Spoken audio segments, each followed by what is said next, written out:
اعوذ باللہ من الشیطان اللعین الرجیم بسم اللہ الرحمن الرحیم الحمد للہ الذی جعلنا من المتمسکین بولایت امیر المومنین علی بن ابی طالب علیہ الصلاۃ والسلام والائمۃ الہدی علیہم السلام. اما بعد، السلام علیک یا امیر المؤمنین وسید الوصیین واول العابدین واطہر الظاہرین ورحمۃ اللہ وبرکاتہ وصلواتہ وتحیاتہ. برادران ایمانی، حوض علمیہ امام موسی کاظم علیہ السلام کے زیر اہتمام درس شرح قدیریہ کا اہتمام کیا گیا ہے. الحمدللہ آج یہ ہمارا 21واں درس ہے، ہماری 21ویں نشست ہے. گفتگو یہاں تک پہنچی ہے کہ امام ہادی علیہ السلام 10ویں امام اپنے جد امجد امیر المومنین علیہ السلام کے مرقد اطہر کے پاس یہ زیارت پڑھ رہے ہیں اور اس فقرے تک پہنچے کہ السلام علیک یا امیر المومنین. امام کو امیر المومنین کہہ کے سلام دیا ہے.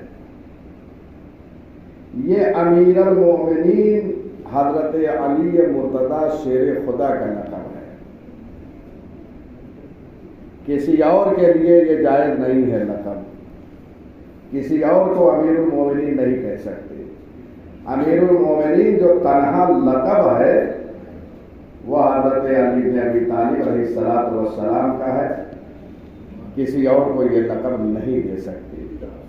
اس سے قبل بھی یہ لقب آ چکا ہے اور اس کے ضمن میں کافی وضاحت میں نے دی ہے. یہ امیر کا جو لفظ ہے اس کا معنی ہے حاکم و سرپرست. یعنی مومنین کے امیر، حاکم، سرپرست، اولا بالتصرف. چونکہ غدیر میں امیر المومنین کی ولایت کا اعلان ہوا، اس کے بعد پیغمبر اکرم نے یہ فرمایا کہ اصحاب سے کہ جا کے مبارکباد دو امیر المومنین کہہ کر. لہذا یہ امیر بمانے حاکمیت کے ہیں، اولا بالتصرف کے ہیں. لہذا جب بھی مولا کا نام لیا کرے تو اس لقب کے ساتھ امیر المومنین. اس لیے کہ جب بھی آپ امیر المومنین یہ لقب یاد کریں گے تو پورا غدیر کا منظر نگاہوں میں کھل جائے گا. اس کے بعد امام نے جو عرض کیا وہ یہ ہے وسید الوصیین، آپ پر سلام ہو اے اوصیاء کے سردار. جو انبیاء کرام گزرے ہیں پیغمبر اکرم سے قبل، انبیاء کے وصی ہوتے تھے، جانشین ہوتے تھے. وصی کے معنی جانشین کے ہیں. خلیفہ یعنی ان کی جائے گزین ہونا، ان کی جگہ پر آنا. اگر وہ کہیں چلے جائیں تو ان کے امور کو انجام دینا، انہیں وصی کہا جاتا ہے. تو جتنے انبیاء گزرے ہیں ان کے وصی رہے ہیں. امیر المومنین پیغمبر اکرم کے وصی ہیں، ان کے جانشین ہیں، ان کے خلیفہ ہیں. لہذا یہ سید الاوصیاء کہلائے. اور زیارت میں امام نے اسی مطلب کی طرف اشارہ فرمایا ہے کہ آپ جو ہیں وہ اوصیاء کے سردار ہیں. جتنے جانشین گزرے ہیں سب کے سید و سردار ہیں. وَأَوَّلَ الْعَابِدِينَ، اور سب سے پہلے عبادت گزار ہیں. سلام ہو آپ پر، آپ سب سے پہلے عبادت گزار ہیں. مورخین اسلام نے لکھا ہے کہ 7 سال کی عمر مبارک میں پہلی نماز جو ہے پیغمبر اکرم کے ساتھ جماعت کے ساتھ پڑھی ہے. اور فرما رہے ہیں تاریخ ابن عساکر جلد 1 صفحہ نمبر 60 پر جو ہے یہ روایت موجود ہے. بعد مورخین اور علماء نے لکھا ہے کہ 3 سال کی عمر میں پہلی جماعت پیغمبر اکرم کے ساتھ پڑھی ہے. لہذا اول العابدین ہے، سب سے پہلے عبادت گزار کا نام علی ہے. اس کے بعد کا فکرہ وَأَدْهَدَ الظَّاهِرِينَ، اور کائنات میں جتنے بھی ظاہر ہیں سب سے بڑھ کر زہد آپ کا ہے. اس لیے کہ یہاں افعال التفضیل کا جو ہے وہ لفظ استعمال کیا. اَدْهَدَ الظَّاهِرِينَ، جتنے کائنات میں ظاہر آپ فرض کریں گے.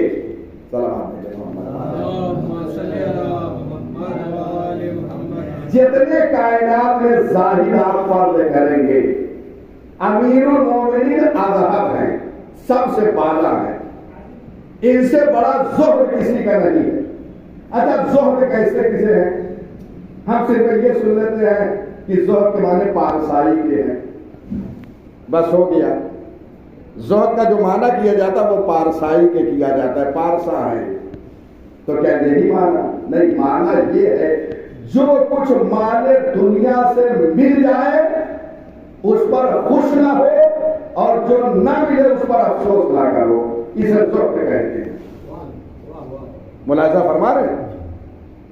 ہمیں کوئی چیز دنیا سے نہیں ملتی، ہم پریشان ہو جاتے ہیں کہ ہم تک کیوں نہیں پہنچی. کبھی یہ بھی سوچا کہ شاید اس کی مصلحت میں نہیں ہے کہ ہم تک پہنچے، لہذا کوئی چیز نہ ملے تو اس پہ افسوس نہ کرو، اور اگر مل جائے تو اس پر خوش نہ ہو. یہ زہد ہے. کائنات میں ایسے جتنے زاہدین آپ فرض کریں، پوری دنیا بھی اگر ظاہروں سے بھر جائے تب بھی اذہب الظاہرین امیر المومنین ہیں، سب سے بڑے ظاہر ہیں. یعنی دنیا سے اگر کچھ نہ ملا تو افسوس نہیں کیا، اور اگر دنیا سے کچھ مل گیا تو وہ خوش بھی نہیں ہوئے.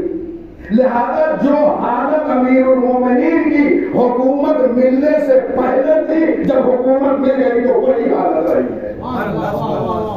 یہ لمحہ فکریہ ہے. ہمیں ایک کرسی چھوٹی سی مل جاتی ہے، مزاج بدل جاتے ہیں، مزاج بدل جاتے ہیں اور بیٹھے ہوئے اس پہ اکڑتے ہیں ہم. لیکن وہ امیر کائنات جس کی حدود مملکت کا اگر آپ اندازہ لگائیں تو اس زمانے میں 50 ملک بنتے ہیں جس پہ امیر المومنین کی حکومت تھی. اس کے دور اقتدار میں کوئی بھوکا نہیں رہا، بغیر ایجوکیشن کے کوئی نہیں رہا، سب تک رسائی کرتے تھے، سب تک روٹیاں پہنچتی تھی، تعلیم سب تک پہنچتی تھی. کیا دنیا ایسا حاکم پیش کر پائے گی؟ ابدا. آج حکومت یہ چاہتی ہے کہ لوگ جاہل رہیں تاکہ ان کی حکومت چلے. روٹیوں کا عالم دیکھیے، لوگ سو کا رہے، مکان نہیں ہے، روٹی نہیں ہے کھانے کو، لیکن اللہ نے امیر المومنین کی حکومت 50 ملکوں پر حکومت کرنے والا علی ہر فرد بشر تک روٹی پہنچا رہا، رہنے کے لیے مکان ہے اور سب کے لیے ایجوکیشن ہے. آج حکومتیں تو اسی پر جیتتی ہیں. چناؤ کے زمانے میں جو وعدے ہوتے ہیں اسی پر حکومتیں آتی ہیں، لیکن اللہ نے امیر المومنین کی حکومت جب کائنات مجبور ہو جاتی ہے تو امیر المومنین کے در دولت پہ آتی ہے کہ اب آپ قبول کر لیجیے حکومت کو. یعنی مجبور ہو گئی جب دنیا تو امیر المومنین کے بعد حکومت لے کر آئی ہے. یہ ہے امیر المومنین. اللہ اکبر. السلام علیکم یا امیر المومنین ورحمۃ اللہ وبرکاتہ. آپ پر اللہ کی رحمت ہو، اس کی برکت ہو، وصلوات ہو، اللہ کا درود و سلام آپ پر ہو، اور بتحیات ہو، اللہ کی تحیت ہو آپ پر. اور امام معصوم یہ زیارت جو ہے امیر المومنین کے قبر مطہر کے پاس پڑھ رہے ہیں، اور یہ ولایت کا درس ہے۔ میں نے بہت پہلے عرض کیا تھا ابتدا میں کہ امام نے یہ زیارت میں تقریباً ادلہ و براہین پیش کیے ہیں امیر المومنین کی ولایت پر۔ دنیا چھوٹے چھوٹے منہ لے کر بڑی بڑی جو باتیں کرتی ہے کہ یہ ولایت کیا ہے، ولایت نہ ہو تو زندہ نہیں رہ سکتے، ولایت نہ ہو تو ایمان نہیں رہ سکتا۔ اگر لوگ امیر المومنین کی ولایت کو قبول کر لیے ہوتے تو اللہ جہنم کو خلق نہ کرتا۔ لوگ آج کی محبت پر اجماع کر لیتے تو اللہ جہنم کو خلق نہ کرتا۔ فکر کیا ہے، پہلے اپنے ایمان کو سنبھالو، اس کے بعد باتیں کیا کرو۔ اللہ اکبر۔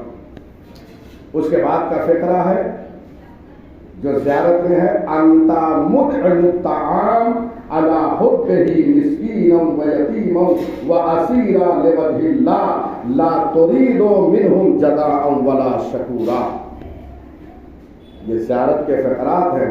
انتا مطعم الطعام، اے امیر کائنات، آپ جو ہے کھانا کھلانے والے ہیں علی حبہ، اللہ کی محبت پر، کس کو؟ مسکینا و یتیما و اسیرا، مسکین کو، یتیم کو، اسیر کو۔ یہ کھانا کس کے لیے کھلایا؟ محبت میں اس کی، اور محبت میں کھلایا لوجہ اللہ، اللہ کے لیے۔ یعنی جب کسی کو کھانا کھلاؤ تو یہ درس دیا جا رہا ہے اللہ کی محبت میں کھلاؤ اور اللہ کے لیے کھلاؤ، اور بھول جاؤ۔ پھر اس کے بعد کا فقرہ ہے، امام زیارت میں یہ عرض کرنا ہے اپنے جد امجد کے سامنے، لا ترید منہم جزاء ولا شکورا۔ جب آپ لوگوں کو کھانا کھلاتے ہیں تو اللہ کے لیے کھلاتے ہیں، نہ ان سے کوئی جزا چاہتے ہیں اور نہ شکریہ ہی چاہتے ہیں۔ اور ہم تھوڑا سا کھلا کے بھی شکریہ کر رہا یا نہیں کر رہا، اور اگر نہیں کیا تو آئندہ دعوت بھی بند ہو جاتی ہے۔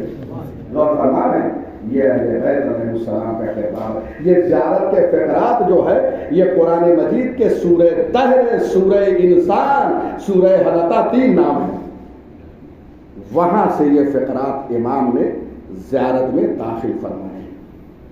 انتا مطعم الطعام، آپ کھانا کھلانے والے ہیں۔ قرآن مجید کی آیت کیا ہے؟ وَيُطْعِمُونَ الطَّعَامَ، یہی سے آیت امام نے وہاں پہ کوٹ کی ہے، لیکن چونکہ وہاں زیارت کے فقرے ہیں، امام کو خطاب کیا ہے انتا مطعم الطعام، آپ طعام کھلانے والے ہیں، آپ کھانا کھلانے والے ہیں۔ یہیں سے وہ آیت جو ہے امام نے اخذ کیا ہے، وَيُطْعِمُونَ الطَّعَامَ عَلَىٰ حُبِّهِ مِسْكِينًا وَيَتِيمًا وَأَسِيرًا۔ شان نزول سے آپ واقف ہیں۔ علی مرتضیٰ جناب زہرا سلام اللہ علیہا، حسنین علیہ السلام، اور جناب فضہ نے نظر کی، پورا تفصیل سے واقعہ ہے۔ اور نظر کے بعد کیا کیا؟ نظر میں کیا انہوں نے مانی؟ نظر یہ بھی دیکھیے ایک سلیقہ اہل بیت سے ملتا ہے۔ نظر میں اللہ کی عبادت، روزہ رکھا ہے تو نظر کرنے کا یہ سلیقہ ہے کہ اگر کوئی کام نہ ہو رہا ہو تو نظر میں اللہ کی عبادت کو مان لیں، آپ کا کام ہو جائے گا۔ آپ ادھر ادھر حیرہ و سرگردہ پھرتے ہیں کہ کس کے پاس جا کے کیا لکھا لیں کہ ہمارا کام ہو جائے، یہاں ساری چیزیں موجود ہیں کہ آپ جو ہے نماز، آپ کو جاب نہیں ہے، آپ نماز جو ہے آپ یہ نظر کیجیے کہ اگر مجھے جو ہے جاب مل گئی یا اچھے نمبروں سے میں کامیاب ہو گیا تو میں روزہ رکھوں گا۔ یہ کس نے سکھایا ہے؟ نبی علیہ السلام نے کہ ایسی نظر کیا کرو۔ اور نظر کے لیے جب انہوں نے مراد پوری ہوئی، پھر کیا ہوا؟ شام کے وقت روزہ جب رکھا تو مسکین آ گیا، سب نے روٹیاں اٹھا کے دے دی۔ دوسرے دن، تیسرے دن، اس لیے یہ ایک دن مسکین آیا، یتیم آیا، اسیر آیا، اور اپنی روٹیاں سب ان آنے والے سائلوں کو دے دیا اور کچھ پانی پی کر رہے ہیں۔ یہ ہے نبی علیہ السلام۔ اللہ اکبر۔ تفسیر اہل البیت میں تفصیل سے جو ہے یہ ساری باتیں موجود ہیں. وَفِيكَ أَنزَلَ اللَّهُ تَعَالَى وَيُؤْثِرُونَ عَلَىٰ أَنفُسِهِمْ وَلَوْ كَانَ بِهِمْ خَصَاصَةٌ. اور اللہ نے آپ کی شان مبارک میں یہ آیت نازل فرمائی ہے وَيُؤْثِرُونَ عَلَىٰ أَنفُسِهِمْ، اور وہ اپنے نفسوں پر ایثار کرتے ہیں اگرچہ خود ضرورت مند ہوتے ہیں. اہل بیت عصمت و طہارت نے ایثار کیا ہے. ایثار کا لفظ ہم سنتے رہتے ہیں نا، ایثار کا معنی اس آیت میں بیان کیا گیا ہے. ایثار کا معنی یہ ہے کہ انسان خود ضرورت مند ہو لیکن اپنی ضرورت پر سائل کو مقدم کرے، اسے ایثار کہتے ہیں. ہمارے پاس جیب میں 100 روپے ہیں، ہمیں ضرورت ہے لیکن سائل آیا اور ہم نے دے دیا تو اسے ایثار کہتے ہیں. لیکن ضرورت سے زیادہ ہے، ہم بھی استعمال کر رہے ہیں، دوسروں کو بھی دے رہے ہیں، تو یہ ایثار نہیں ہے. ایثار یہ ہے کہ ضرورت خود کو. اہل بیت علیہ السلام جس وقت افطار فرما رہے تھے اس وقت جو ہے انہیں روٹیوں کی ضرورت تھی لیکن ایثار کیا، اپنی ضرورت پر انہیں مقدم کیا. یہ آیت قرآن مجید کی ان کی شان میں موجود ہے. اس کے بعد واللہ تعالی اخبر عما اولاک من فضلہ بقولہ افمن کان مؤمنا کمن کان فاسقا لا یستوون. خداوند متعال نے خبر دیا ہے آپ کی فضیلت کے بارے میں، قرآن میں آپ کی فضیلت کو بیان کیا ہے. اللہ اکبر. اب وہ فضیلت کیا ہے یہ ملاحظہ فرمائیں. متعدد آیتیں جو ہے یہاں پہ ذکر کیا ہے. اس سے قبل جو ہے 2-3 آیتیں اور ہیں کہ اللہ نے ان کی شان میں یہ ایثار والی آیت جو ہے نازل کی ہے. وَمَن یُوقَ شُحَّ نَفْسِهِ فَأُولَٰئِکَ هُمُ الْمُفْلِحُونَ. اور جو اپنے نفس کو بخل سے بچا لے وہ نجات پانے والا ہے. یعنی کبھی انسان بخل نہ کرے. نجات کس کے لیے ہے؟ جو اپنے کو بخل سے بچا لیتا ہے. یہ قرآن مجید کی آیت ہے. اور حدیثوں میں جو ہے ایثار کی کافی جو ہے فضیلت وارد ہوئی ہے. حدیثیں بھری پڑی ہیں لا ماشاء اللہ. اس کے بعد کا فکرہ ہے آیت مسلسل ہے جو امام نے زیارت میں آیتیں پڑھی ہے، تلاوت کی ہے. یہ آیتیں مسلسل اس لیے امام پڑھ رہے ہیں کہ یہ ساری آیتیں امیر المومنین کی فضیلت پر دلیل ہے، ان کی ولایت پر دلیل ہے. لہذا یہ چونکہ وہ زمانہ بڑا سخت تھا، امیر المومنین کے فضائل کو بیان کرنا بڑا مشکل تھا. حکومت بنی عباس میں ہر طرف پابندی تھی، تو امام نے زیارت کے ذریعے سے تمام ادلہ و براہین کو ہم تک پہنچا دیا. وَأَنْتَ الْكَاظِمُ لِلْغَيْظِ وَالْعَافِينَ عَنِ النَّاسِ وَاللَّهُ يُحِبُّ الْمُحْسِنِينَ. اور آپ ہیں کظم غیظ کرنے والے، آپ جو ہے غصے کو پی جانے والے ہیں. آپ غصہ کرنے والے نہیں ہیں اور لوگوں کو معاف کرنے والے ہیں آپ. اور اللہ جو ہے محسنین کو دوست رکھتا ہے. تاریخ میں آپ نہیں دکھا سکتے امیر المومنین جب بھی غصہ آتا تھا غصے کو پی جاتے. کنٹرول کرنا قرآن مجید میں والکاظمین الغیظ والعافین عن الناس. یہ وہ لوگ ہیں جو غصے کو پی جاتے ہیں اور لوگوں کو معاف کرتے ہیں. یہ سلیقہ آنا چاہیے، یہ ہنر ہے. اگر کوئی آپ کے شان میں گستاخی کر جائے تو فوراً جواب دیا نہ کرو. والکاظمین الغیظ والعافین عن الناس. یہ درس امیر المومنین نے دیا ہے، ائمہ ہدی علیہ السلام نے دیا ہے. جب غصہ آ جائے تو غصے پہ کنٹرول کرو، اور اگر تمہاری شان میں کسی نے گستاخی کر دیا ہے تو اسے معاف کر دو. کسی نے گستاخی کیا، غصہ آتا ہے، غصے کو پی جاؤ اور غصہ پینے کے بعد اسے معاف کر دو. یہ ہے بیت علیہ السلام. اور ہمارے یہاں تو جذبہ انتقام رکھتا ہے کہ ہم کیسے کس وقت موقع ملے اور انتقام لے لیں. کہاں ہیں، کہاں ہم جا رہے ہیں؟ خدا کی قسم یہ زیارتیں جو ہے یہ درس ہے، یہ درس ہے. پڑھیے، روز پڑھیے اس زیارت کو، ترجمے کے ساتھ پڑھیے اور سمجھیے کہ ہمیں کیا سمجھایا گیا ہے اور کیا درس دیا گیا ہے. اللہ اکبر. اس کے بعد کا فقرہ ہے یہ آیت، یہ بھی جو یہاں پہ فقرہ ہے زیارت میں، یہ بھی آیت سے ماخوذ ہے. والکاظمین الغیظ والعافین عن الناس. اللہ اکبر. اس سلسلے میں بھی روایتیں بہت ہیں. صبر کرتے تھے امیر المومنین، قزم خیز کرتے تھے، غصے پر کنٹرول کرتے تھے، صبر کرتے تھے.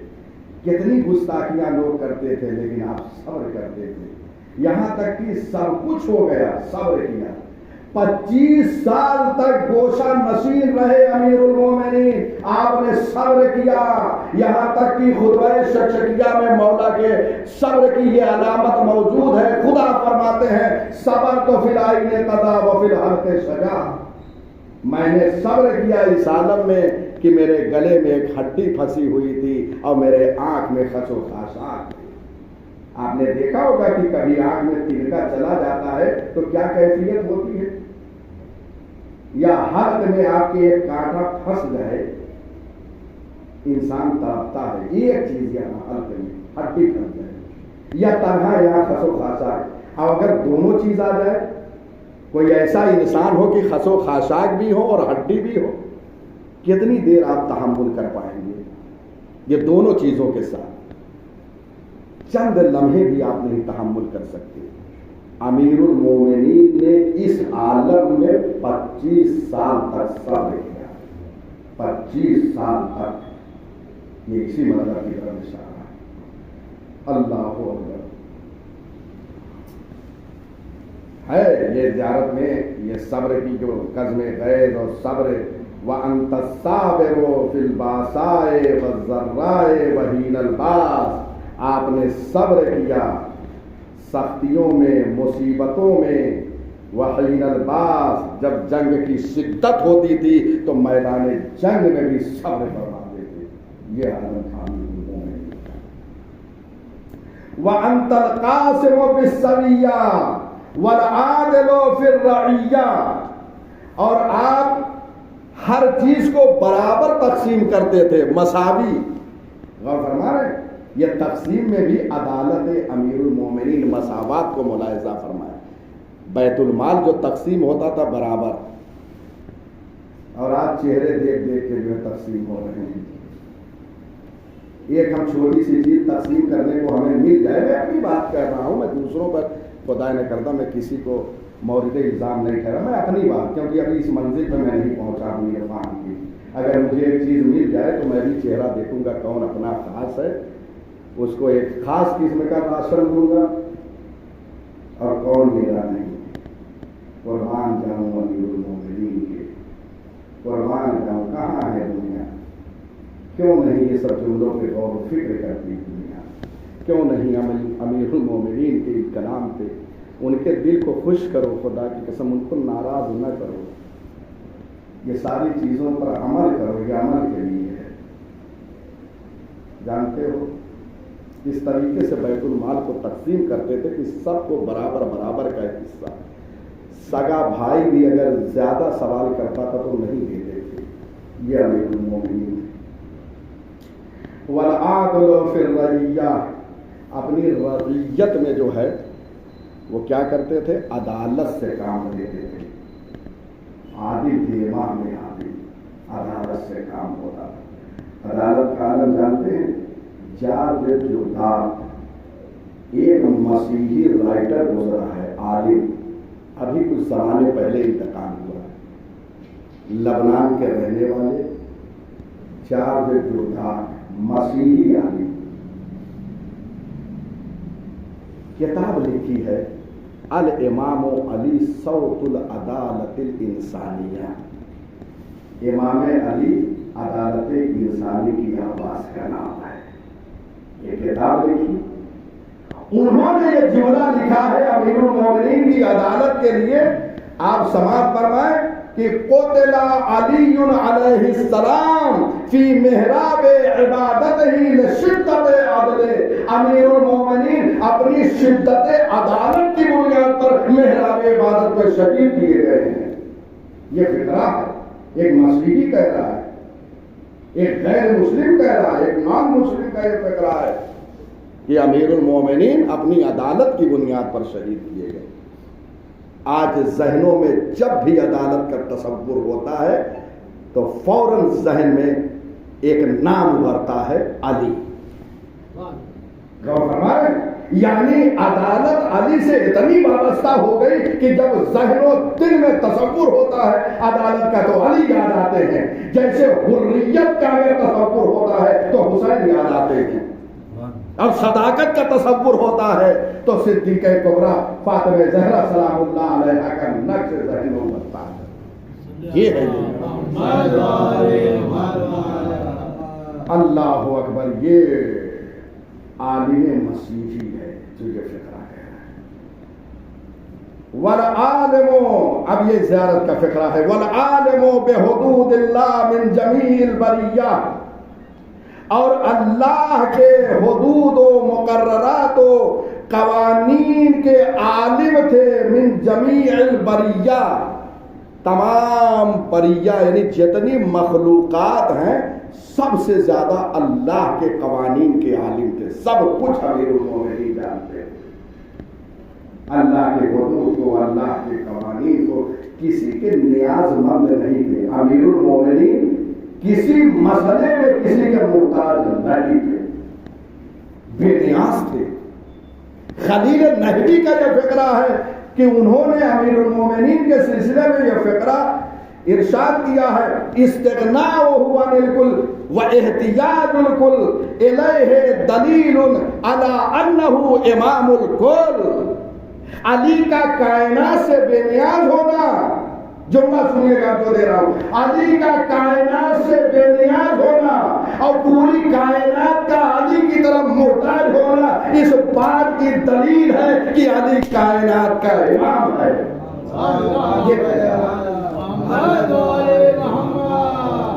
علی کائنات کا امام ہے، یہ دلیل ہے، کیونکہ علی ساری کائنات سے بے نیاز ہے اور ساری کائنات محتاج ہے علی کی طرف۔ اللہ اکبر۔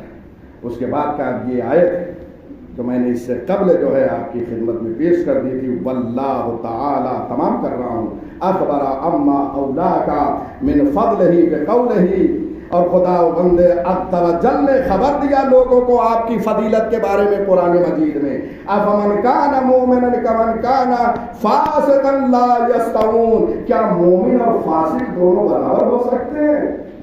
ہرگز نہیں۔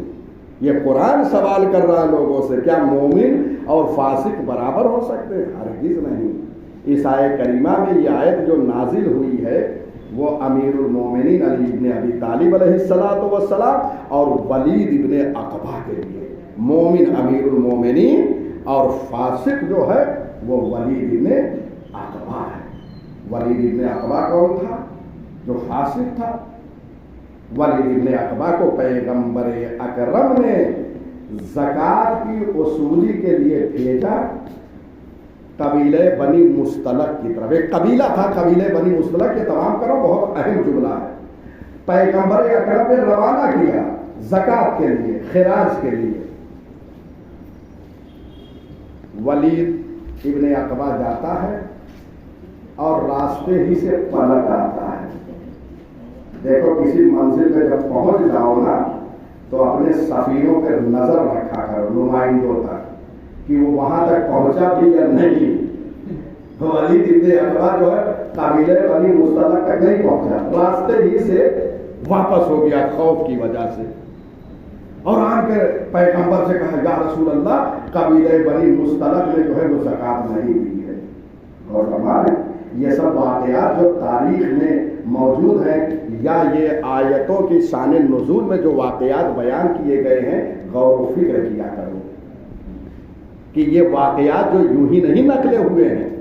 جب کسی کو اپنا نمائندہ اور سفیر بنا کر بھیجا کرو تو دیکھو وہاں تک پہنچ بھی رہا یا نہیں، صحیح آ کے رپورٹ کر رہا ہے یا نہیں کر رہا ہے۔ یہ سارے مسائل ہوتے ہیں.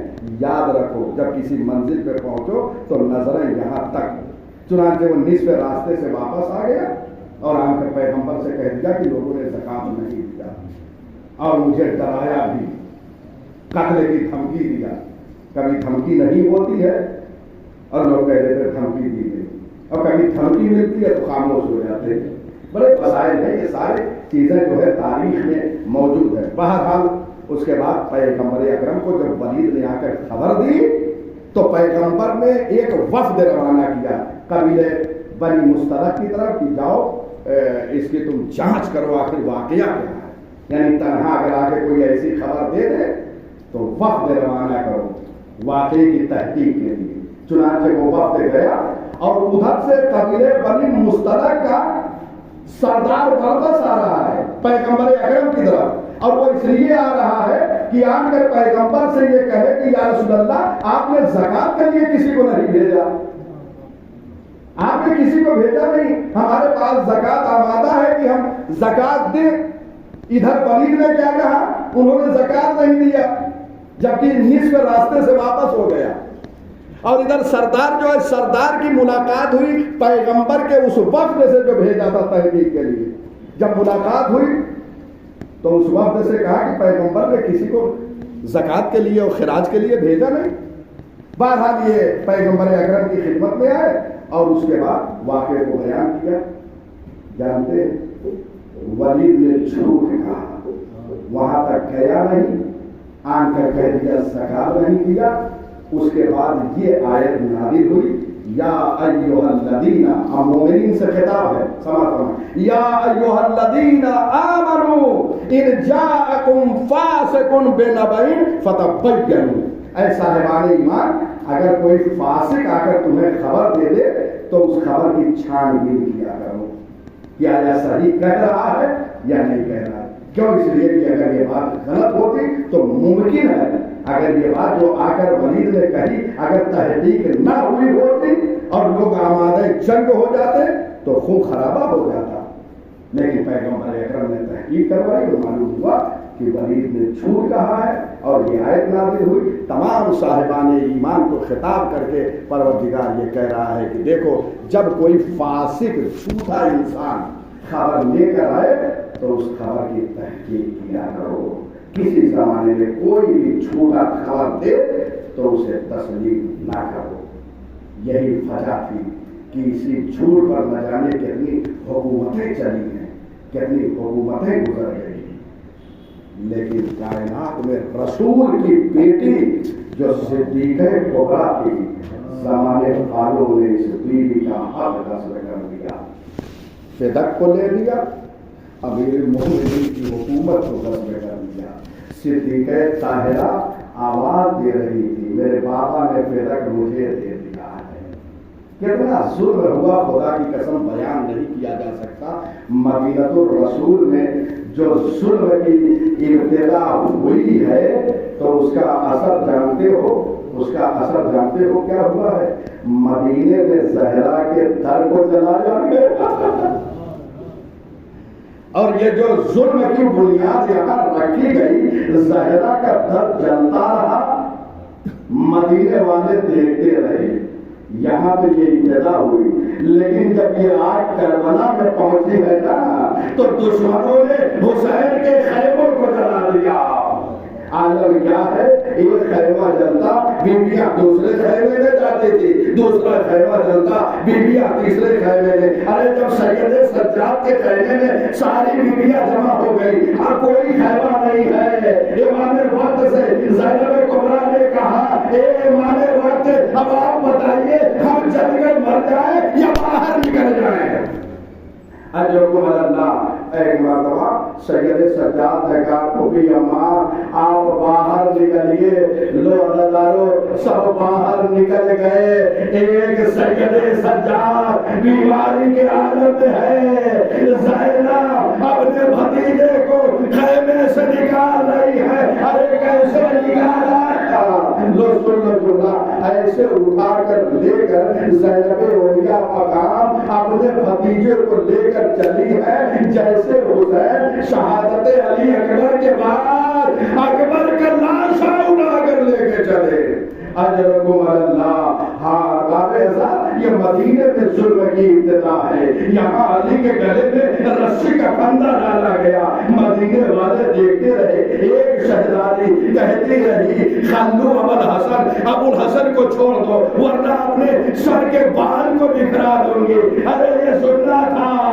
مسجد نبوی کی دیواریں بلند ہو گئی. میں کہوں گا یہ شہزادی ارے بال کو بکھارا نہیں. مسجد نبوی کی دیوار بلند ہوئی. ہائے کوپوشا شہزادیاں بے مکنو چادر دیار بدیار پھرائی جا رہی ہے.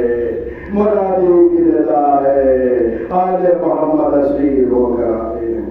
وَسَيَعْلَمُ الَّذِينَ ظَلَمُوا أَيَّ مُنقَلَبٍ يَنقَلِبُونَ.